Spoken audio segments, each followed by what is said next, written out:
Ladies and gentlemen, we are standing in the middle of a widening chasm, a canyon carved not by nature, but by systems, choices, and silence. The gap between the rich and the poor is not just a statistic, it is a wound. A tear in the fabric of our shared humanity.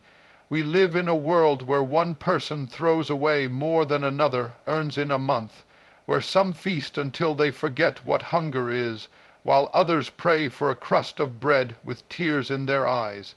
It's not just economics, it's ethics. It's not just inequality, it's injustice. But let me tell you something, poverty is not always about money. It's a mindset, a limitation, a voice that says you're not enough. And wealth, real wealth, is not just in the bank, it's in your mind.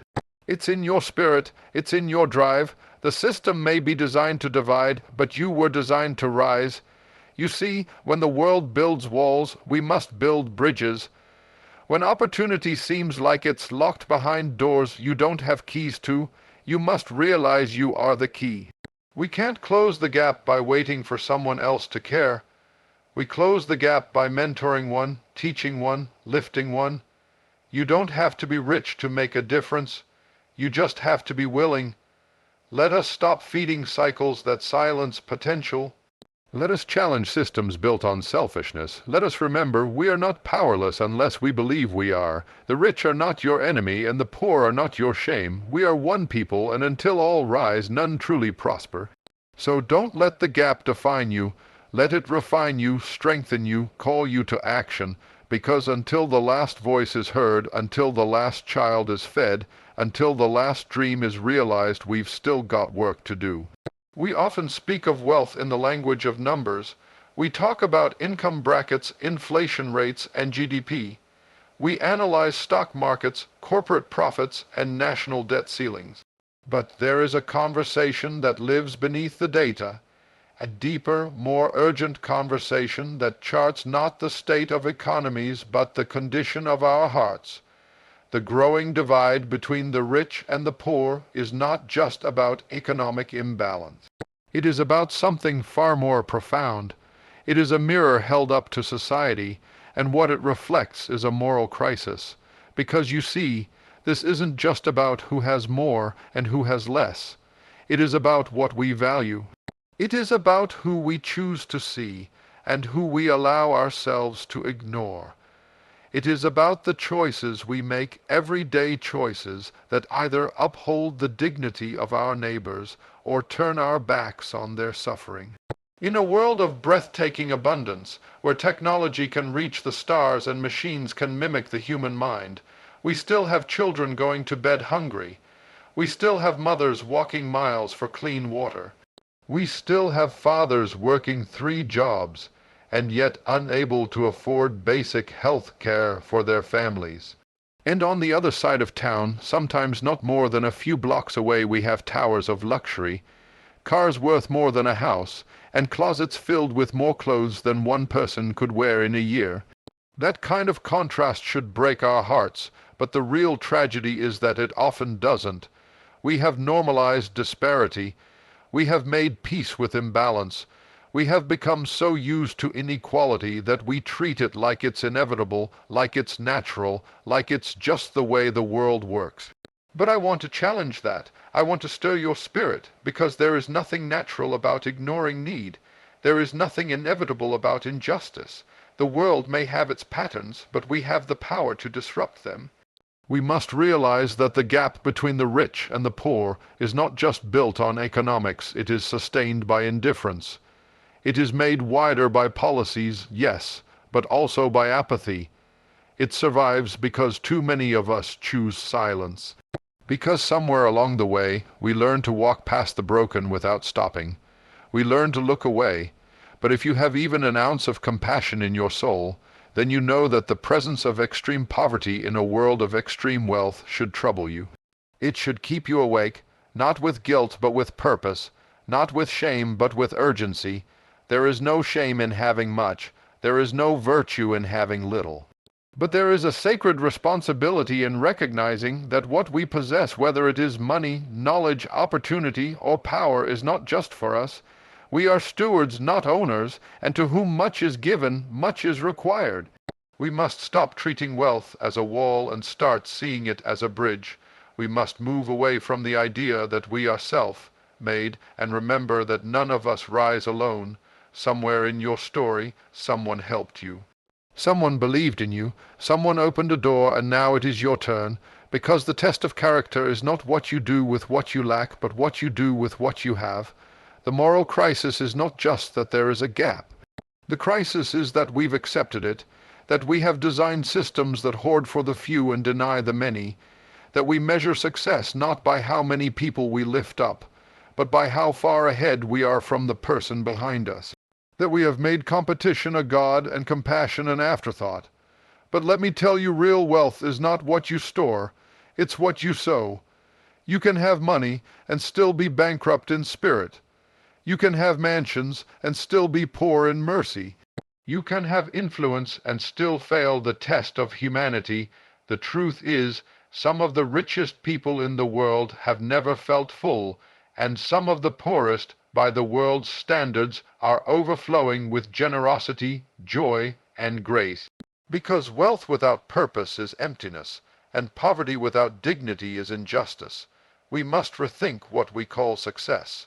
We must teach our children that greatness is not about how much you take, but how much you give. That legacy is not measured in assets, but in impact. That your worth is not defined by your bank balance, but by your heart. And if you've ever struggled, if you've ever been on the underside of opportunity, then you know that the gap doesn't just steal comfort, it steals hope. It tells people that no matter how hard they work, they'll never catch up. It whispers lies into the ears of the weary, convincing them that they were born to lose, that they are invisible, that they don't matter. But the devil is a liar. Every life matters. Every soul deserves dignity. Every human being, no matter their zip code or income or background, has the right to live with honor and opportunity. And it is up to us, those who see the gap, those who feel the pull in their conscience, to stand in the middle and say, not on my watch. You don't have to be a millionaire to make a difference. You don't have to be in power to be impactful. All you need is the courage to care. All you need is the willingness to act.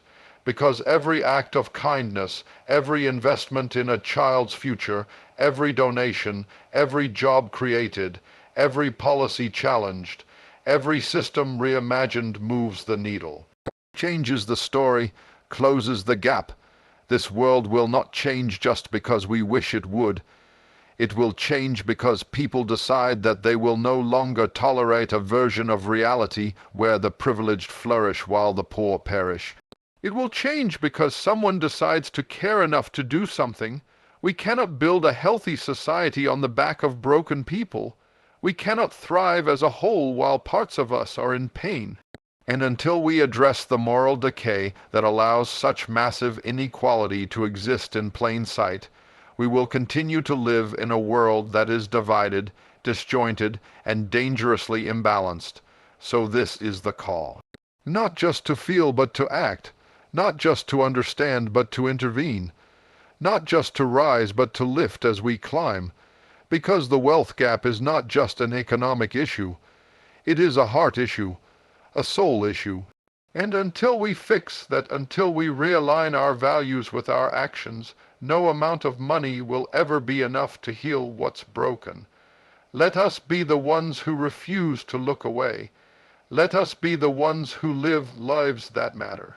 Let us be the ones who close the gap not just with our hands, but with our hearts.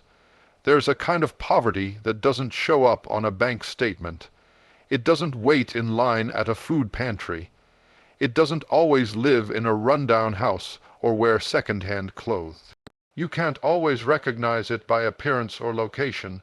No, this poverty is much deeper than dollars and cents. It resides in the mind. It's not a lack of money. It's a lack of belief, a lack of vision, a lack of knowing who you are and what you're capable of becoming. True poverty is when a person wakes up every day and feels like their life doesn't matter. It's when someone looks in the mirror and doesn't see potential but only failure, fear, or futility. It's when the voice inside someone's head constantly whispers, "You'll never make it." And they begin to believe that lie. That's poverty too. Money can come and go, a job can be lost and found. But when the poverty is internal, when it's rooted in a person's thinking, then even if money shows up, it will not stay. You can give someone a handout, but if they don't believe in their own ability to grow, to build, to create, to contribute, then the handout becomes temporary relief instead of permanent transformation. Because a poor mind will mismanage a rich opportunity, and that is the tragedy we often miss. We spend so much time trying to treat the symptoms of lack, giving things, offering short-term support, and those things are necessary, yes. Compassion must always walk hand in hand with action, but until we address what people believe about themselves, until we challenge the stories they've been told and the ones they've come to accept as truth, then nothing will really change. Because the body can live on bread, but the soul lives on purpose. There are people who grew up in poverty, but refused to carry it in their spirit. They lived in lack, but they refused to let lack live in them. They had holes in their shoes, but dreams in their hearts. They didn't wait for someone to save them. They learned to save themselves not because they had resources, but because they had resolve. You see, there's something powerful about the human mind. It can become a prison, or it can become a pathway. It can keep you stuck in cycles of self, doubt and fear, or it can lift you out of the deepest pit and carry you toward purpose. But either way, it all begins with belief. If someone believes they're destined to fail, they'll never try to succeed.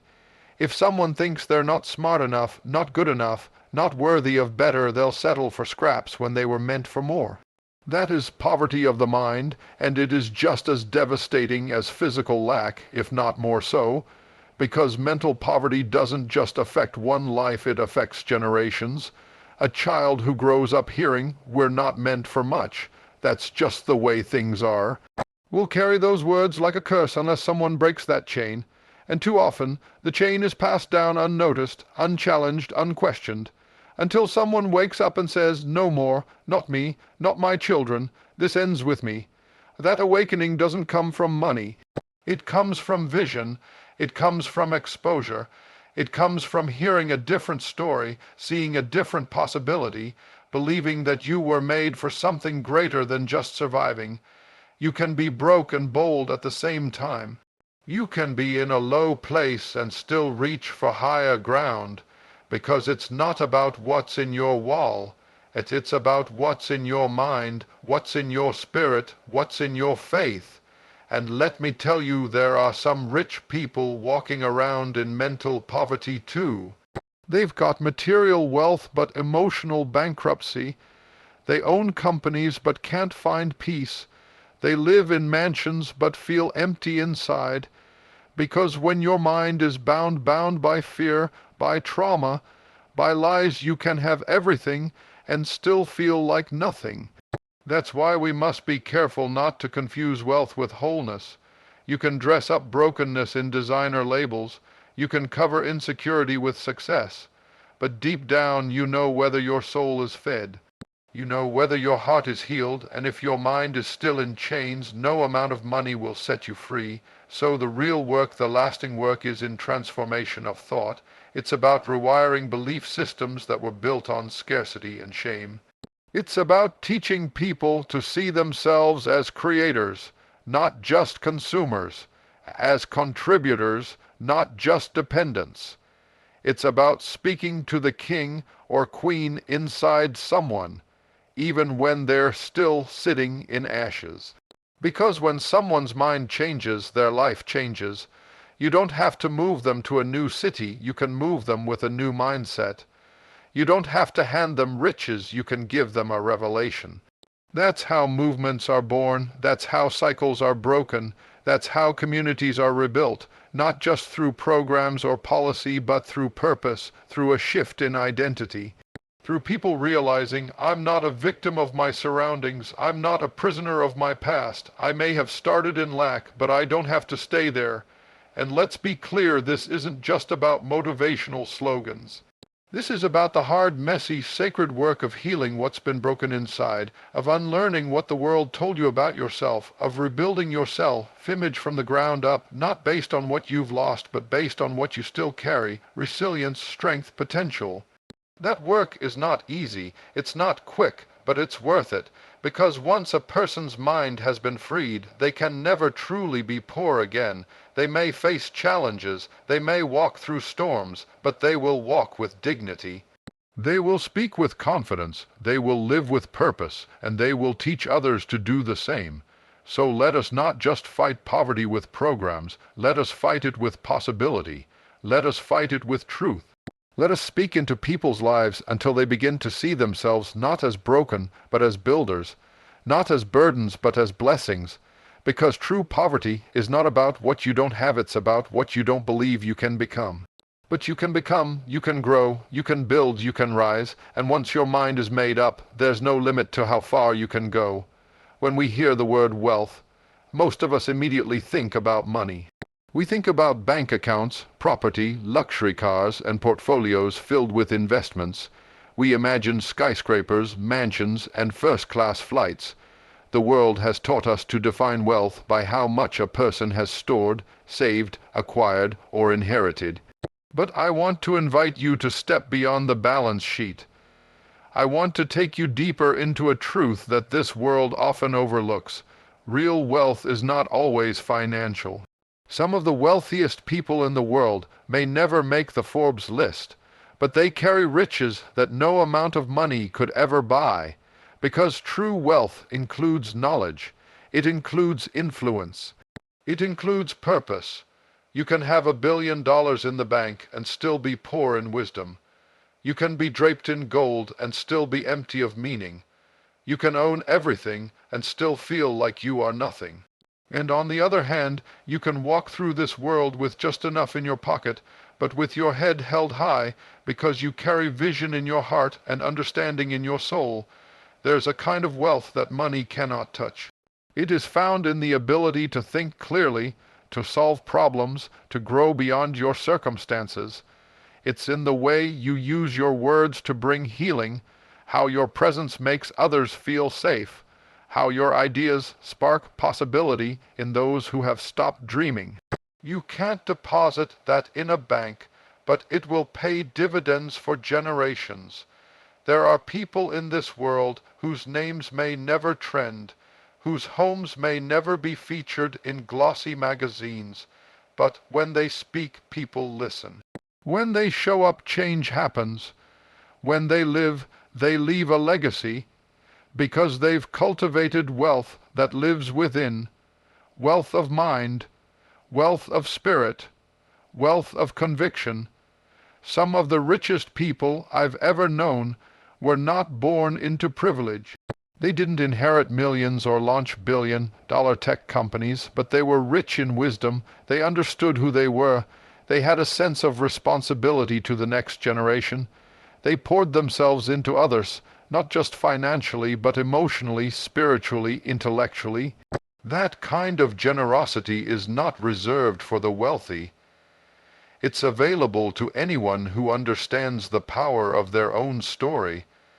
Knowledge is wealth. You can strip a person of possessions, but you cannot take their wisdom. You cannot erase what they've learned, how they've grown, or what they've endured. And the beauty of this kind of wealth is that it multiplies when it's shared. When you teach someone what you've learned, when you open a door for someone who's never been invited in, when you give someone access to the insight that changed your life, you are distributing a form of wealth that changes futures. And then there is influence. Influence is a quiet kind of wealth. It doesn't always shout or shine, but it shapes, it moves people, it shifts atmospheres. A person with influence doesn't need a title to lead. They don't need applause to feel validated. Influence is about impact, and impact is about presence. It's about consistency, integrity, and how you show up when no one is watching. You can be the CEO or the janitor and still have influence. You can be a stay-at-home parent and raise world changers. You can be a teacher, a coach, a neighbor, a friend, and leave fingerprints on people's hearts that last forever. That's wealth, that's richness, that's legacy. We tend to glorify fame, forgetting that influence is more powerful than visibility. Visibility puts you in the spotlight. Influence puts you in the history books, because influence doesn't just get noticed, it gets remembered. But the most underrated form of wealth, perhaps the most misunderstood, is purpose. Purpose is the wealth that lives in the soul. It's what gets you up in the morning. It's what drives you when the road gets hard. It's what reminds you that your life is not just a collection of moments, but a mission. When a person discovers their purpose, everything changes, their walk changes, their voice gets stronger, their choices become clearer. Because purpose clarifies, purpose strengthens, purpose fuels, money can build houses. Purpose builds homes, money can buy platforms. Purpose builds movements, money can fund dreams, but purpose gives those dreams a direction. I've seen people with nothing in their pockets but fire in their bones, and that fire carried them further than any fortune ever could. I've seen people start with less than zero and rise to change communities not because someone gave them a loan, but because someone gave them a reason to believe. That's the power of purpose. It gives meaning to your pain. It turns setbacks into stepping stones. It transforms struggle into story. Purpose keeps you going when applause stops, when the crowd disappears, when the doors close and the lights dim. Purpose whispers to you in the dark, you were made for more. Don't stop now. And once you have that kind of wealth, inner wealth, nothing, and no one can take it from you. The economy can collapse. Opportunities can dry up. Life can hit you hard. But if you've built your life on the wealth of knowledge, influence, and purpose, you will not be shaken, because you've been rooted in something deeper than material gain. You've invested in something eternal. Now, I am not saying that financial wealth is evil. Money is a tool. It can do tremendous good in the hands of someone who understands its purpose, but money alone is a poor substitute for real wealth. Because when your life is measured only by what you have, you miss the richness of who you are. So the question we must ask is not, how much do I have, but what do I carry? Do I carry wisdom? Do I carry the power to lift others up? Do I carry a sense of calling that's bigger than my comfort? Do I carry vision that looks beyond my own success to the success of others? That is the kind of wealth this world desperately needs. We need people who are rich in compassion, who will show up with an open hand and an open heart. We need people who are rich in hope, who will speak life where others have given up. We need people who are rich in courage, who will step into hard places and say, let's build something better. And we need people who are rich in love. Because no matter how much we acquire, how high we climb, or how famous we become, if we don't have love, we are poor indeed. So today, let this be your reminder, you are richer than you think. You carry within you the seeds of greatness. You have experiences that someone else needs. You have insight that can light someone else's path. You have words that can heal. You have power to shape, to guide, to lead. You have wealth, even if you don't have wealth as the world defines it. The world may never fully see the treasure you carry, but carry it anyway, cultivate it, share it, let it shine, because the most powerful kind of wealth is the kind that multiplies when you give it away. The world is filled with complex problems.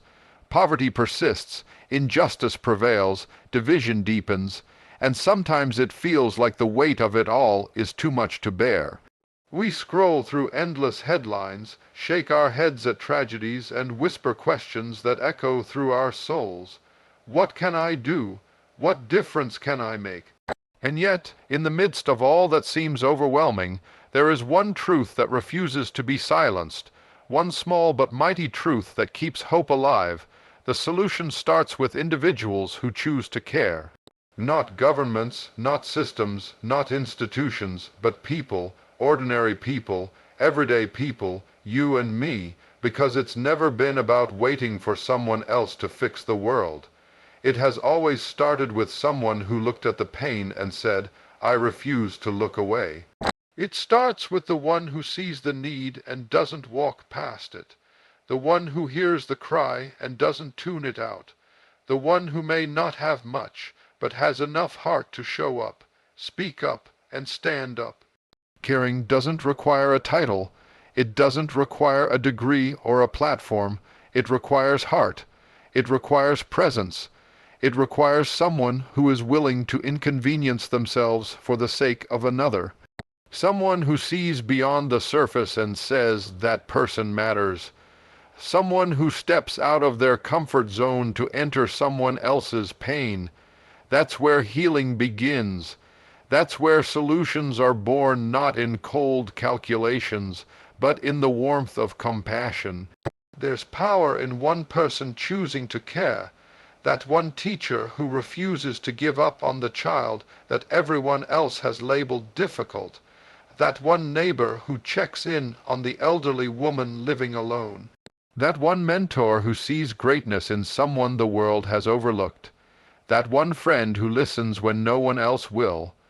They may not change the entire world, but they change someone's world, and that's how change spreads. Because when one person cares, it gives others permission to care too. Kindness is contagious. Compassion awakens compassion. One spark can ignite a fire in a place that had grown cold. One act of love can crack through the hardest heart. And suddenly it's not just one person anymore. It's a ripple, it's a wave.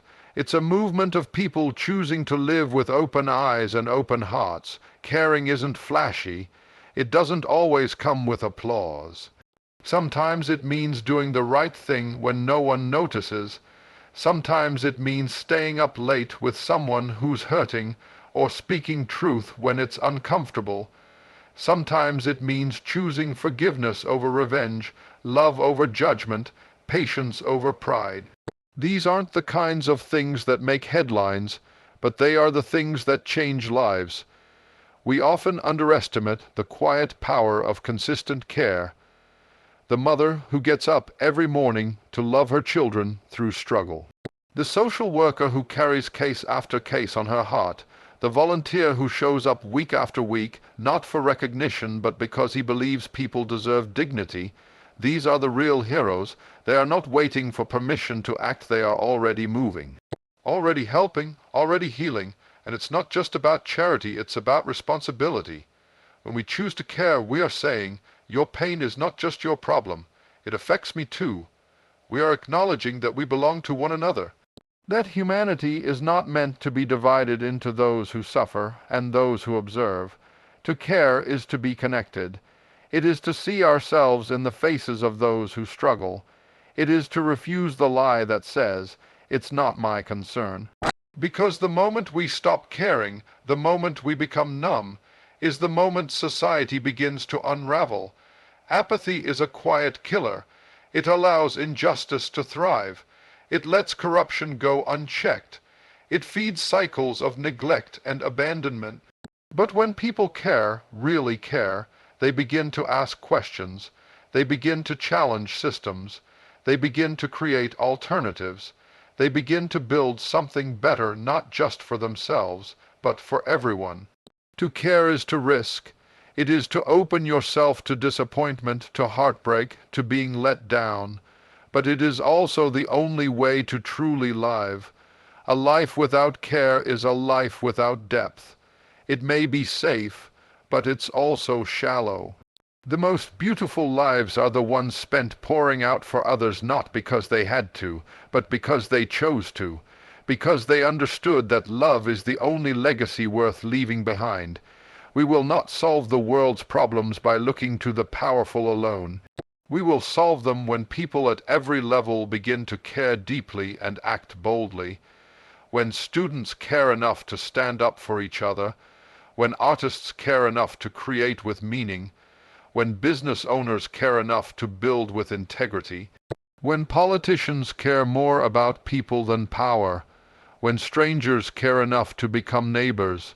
It starts with a choice, a simple, radical choice to care about the hurting, to care about the unseen, to care about what kind of world we are building not just for ourselves, but for those who come after us.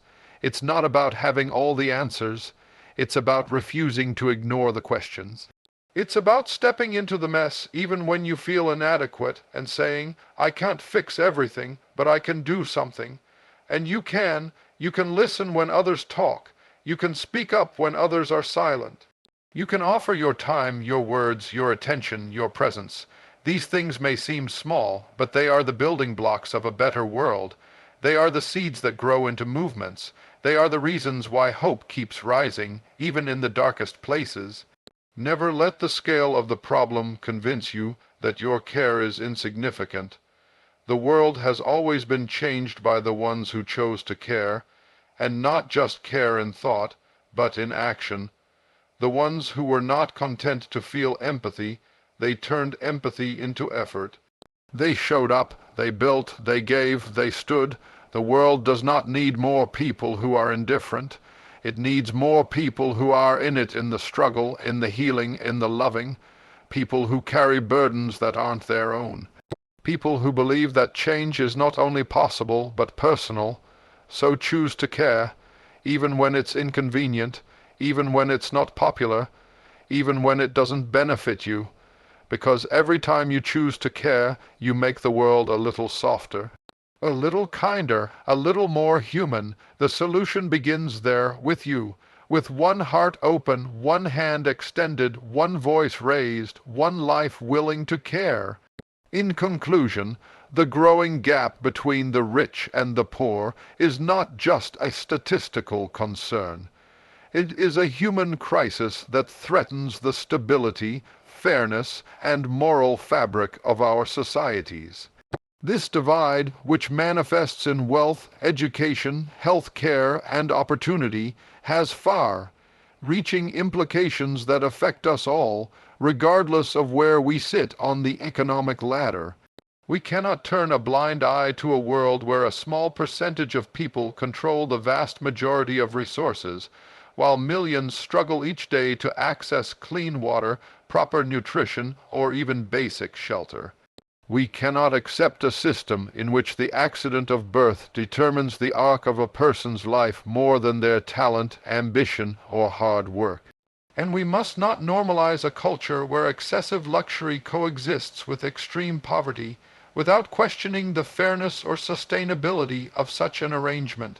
But let us be clear, this is not an attack on success or wealth. Prosperity, when earned with integrity and used responsibly, is a positive force that can drive innovation, create jobs, and fund important advancements. The issue is not wealth itself. It is the unchecked concentration of wealth and the erosion of opportunities for the rest of society.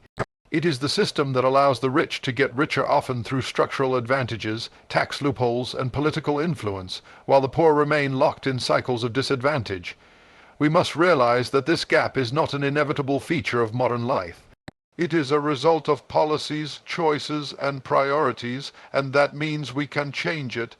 We can push for reforms that ensure fair wages, expand access to quality education and health care, and enforce progressive tax systems where everyone pays their fair share. We can support initiatives that empower the marginalized, invest in community development, and promote economic models that value people over profits. As citizens, as leaders, and as human beings, we have a role to play. Whether through voting, advocacy, education, or innovation, we must challenge systems that prioritize the accumulation of wealth for the few over the well-being of the many.